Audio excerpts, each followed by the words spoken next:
Well, boys, just asked to do a little repair on a, basically it's a battery tester unit, a load tester. And I was looking at it, testing all the continuity and whatever. And everything on the board's good, everything on the switch is good. But I wasn't getting any continuity whatsoever from the black lead, because black comes in over here. I'd get continuity to the board, I'd get nothing back to here. Absolutely nothing back to the element. Nothing to here. And I looked at these fillers, took the rubber housings off the grips, and as you can see, the wire is no longer connected right there. Possibly burned off, is my guess. But anyway, I'll re-crimp this and re-solder it again. Actually, I'll crimp it and solder it.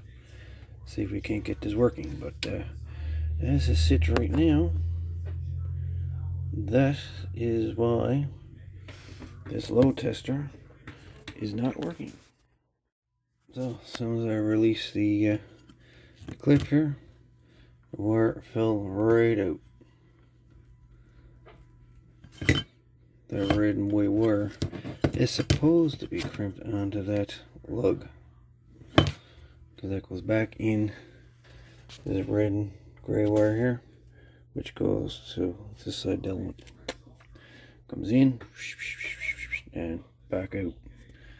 It's not going to work if it's not connected. There's no connection whatsoever. There you guys, I got the gray and red wires recrimped to a new lug, and I had them soldered to the lug, and I have it recrimped there as well. And I said, well, while I was there, as well do the black as well. So now that is all redone.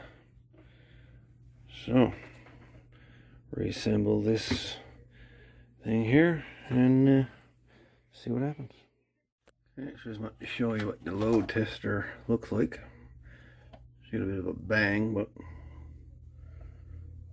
this is the actual tester. This one, I'm sure you've probably seen these before. I want to try it on the gel cell, but I don't think the gel cell likes this thing too much, so I'm not going to try it anymore. But that's the load tester. So anyway, it's a little video, quick repair for today.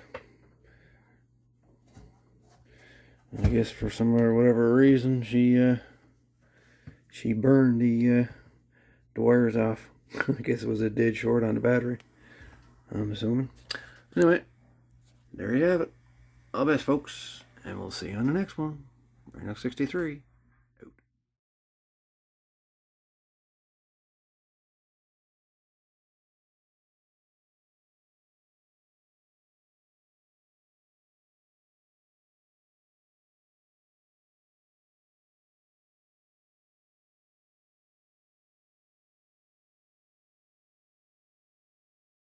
Out.